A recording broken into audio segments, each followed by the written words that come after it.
Salut les aventuriers, j'espère que vous allez bien. Aujourd'hui, nouvelle vidéo, on est parti pour faire un Terra Aventura à Tonnay-le-Boutonne. Donc Tonnay-le-Boutonne, petit Terra Aventura de 1 à 2 km à faire en 1 ou 2 heures. Vraiment tranquille et une belle petite visite, je pense. C'est un petit village que je ne connais pas, donc on va y aller. Et mention spéciale aujourd'hui parce qu'on initie Brigitte, qui est alias Mamie Brie, qui vient avec nous pendant une semaine en vacances. Donc on emmène Mamie avec nous et on lui fait découvrir les Terra Aventura. Donc sans plus attendre, c'est parti. Et on n'oublie pas, le like, le partage, le commentaire, ça fait plaisir, c'est la récompense. De vous abonner, de mettre la petite cloche des notifications pour avoir toutes les nouvelles vidéos. Et nos réseaux sociaux, on n'oublie pas, si vous voulez nous suivre aussi, on publie plus régulièrement. Bon allez, maintenant je vous laisse tranquille, c'est parti.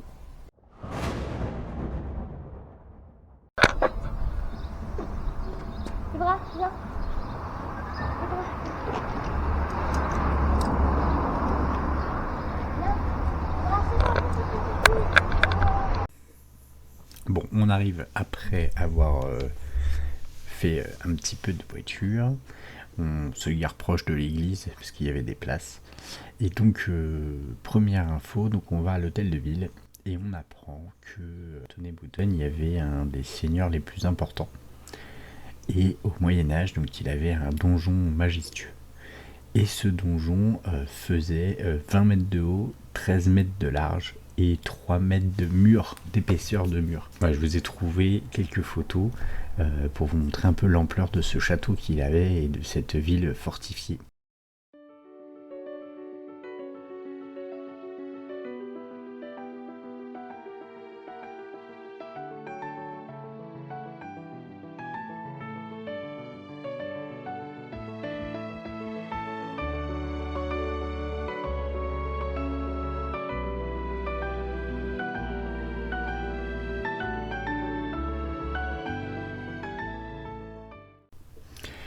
Donc nous arrivons à la porte de Saint-Pierre, un des derniers vestiges de la fortification. C'est la dernière chose qui existe encore à Tonnay-Boutonne.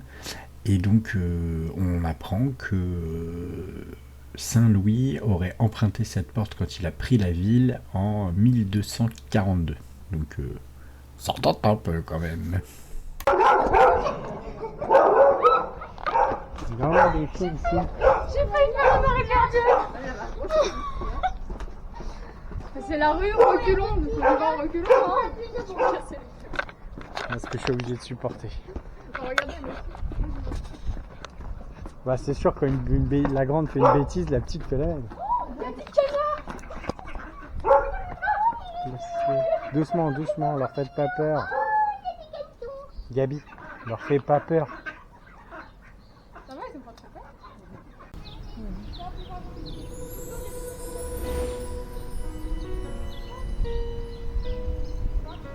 On t'a vu sur l'eau.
Bon voilà, on arrive tout près de ce petit canal, la Boutonne, et franchement, on arrive dans un havre de paix. Il y a des superbes maisons, vous passez sous ces sols pleureurs, et après vous avez des tables de pique-nique, un grand espace vert. C'est vraiment très sympa, et je pense que ça peut être sympathique de passer une petite après-midi, ou même voilà, juste pique-niquer le midi à cet endroit. Vous pouvez faire de belles balades, et je pense que vous pouvez pêcher aussi. Alors après, ça, je ne sais pas, je suis pas un grand spécialiste, mais je pense que ça peut être possible. Donc voilà, c'est un très très bel endroit. Et donc là, nous continuons et nous allons apprendre une histoire très très intéressante sur cette cité. Et nous avons une fresque qui nous la montre, et moi je vais essayer de vous conter au mieux cette histoire. Donc à l'époque de Charlemagne, quand il régnait sur les Francs, le comte de Ganès, c'était donc le seigneur de Tonnay-Boutonne, avait 2 enfants. Donc Ganelon, son fils aîné, et sa petite sœur Iselle. Seigneur Ganelon, qui aimait la culture musulmane, si bien qu'un jour il a invité un des émirs arabes à venir chez eux. Et donc sa sœur Iselle est tombée amoureuse du fils qui s'appelait Ismaéli. Cette union, Ganelon en rêvait, puisque lui il adorait la culture musulmane. Donc il s'est dit ouais chouette et tout, c'est cool, ma soeur va se marier avec un musulman, comme ça on va pouvoir allier les deux coutumes. Mais par contre, du côté des parents, ça ne s'est pas du tout passé comme ça. Et donc Ganelon a choisi d'aider sa sœur à retrouver son amant. Et donc le soir même, il informe sa sœur en lui disant bah viens, j'ai dit à ton amant de venir, tu vas pouvoir le rejoindre, voilà, en te sauvant la nuit quoi. Sauf que patatras, il y a bien toujours, il y avait des poucaves et des balances, donc les domestiques ont été voir le père et ont prévenu le père en lui disant bah voilà, il se trame un truc, Iselle va partir avec son amant ce soir par tel endroit, ils vont se rejoindre à tel endroit à telle heure. Ils ont bien tout raconté. Et donc le père il a dit ok, bah c'est mort, moi je vous dis, elle ne partira pas. Donc le père va retrouver Ismaéli pour lui expliquer un petit peu sa façon de voir. Et il voit une porte s'ouvrir et là il sort son épée et il le rentre. Sauf que c'est pas Ismaéli, c'était Iselle. Donc notre bon comte de Ganès vient de tuer sa fille. Dans son dernier soupir, Iselle maudit ses parents et le village tout entier. Et depuis, lors des grandes décisions dans la ville, on dit qu'il y a un fantôme d'une dame blanche qui se balade et qui hante les murs de Tonnay et qui a le doigt sur la bouche pour imposer le silence. Parce que voilà, ils avaient poucave. Donc j'ai trouvé cette histoire vraiment hors du commun. C'est rare qu'on a comme ça des vieilles histoires qui datent du Moyen-Âge avec cette fresque en plus qui a été faite. Donc je me suis dit que c'était l'occasion de vous la présenter. J'espère que ça vous a plu. Allez, on continue. On passe à côté aussi d'une entreprise qui s'appelle L'Écuyer. Donc j'ai pas la séquence parce que j'ai oublié de la prendre ou je l'ai mal enregistré, je sais pas ce que j'ai fait, bon c'est pas grave, je vais vous mettre des photos. Et en fait c'est une entreprise qui fait du multipli, donc c'est de la construction en bois pour fabriquer des meubles. Et on apprend que cette entreprise, elle a quand même, c'est du matériel de luxe, donc elle a quand même fourni le palais de justice de Bordeaux, l'opéra de Lyon et le palais de Washington. Donc ça déconne pas quand même. Donc je vous ai mis 2-3 photos pour vous montrer un peu ce que c'est.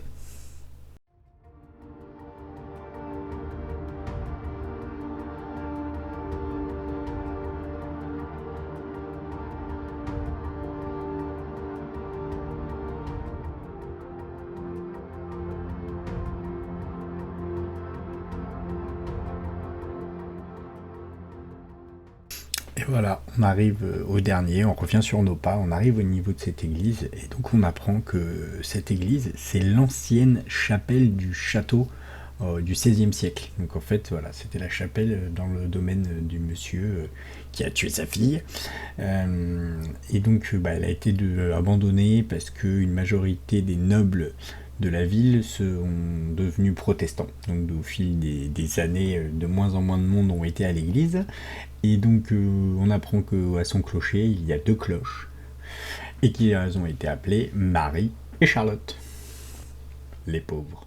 Et comme à chaque fois, après l'effort, Le réconfort. Le réconfort avec une frustration. toujours de la bouffe, encore de la bouffe. Cette famille ne pense qu'à manger. Oui. Alors, balade. Et après la balade, à manger, à tout. Mon père, il a regardé des vidéos, enfin, son portable pour voir ce qu'il y avait en photo. Il n'y avait que des vidéos des promenades et de manger. Terre Aventura fini n'est pas très très long. Si vous vraiment vous le faites juste les énigmes et vous dépêchez en 40 minutes, 50 minutes, il peut être fait. Par contre, voilà, quand vous arrivez en bas du canal, moi je vous conseille de vous arrêter. C'est un super bel endroit, c'est un super bon moment à passer. Donc voilà, n'hésitez pas à le faire. À mon avis, vous pouvez bien le faire en 1 ou 2 heures si vous restez. Et profitez-en pour faire un petit pique-nique ou pour faire un goûter par exemple. Voilà, donc j'espère que ça vous aura plu. Je vous dis à la prochaine pour un nouveau Terra Aventura. Ciao, bye bye.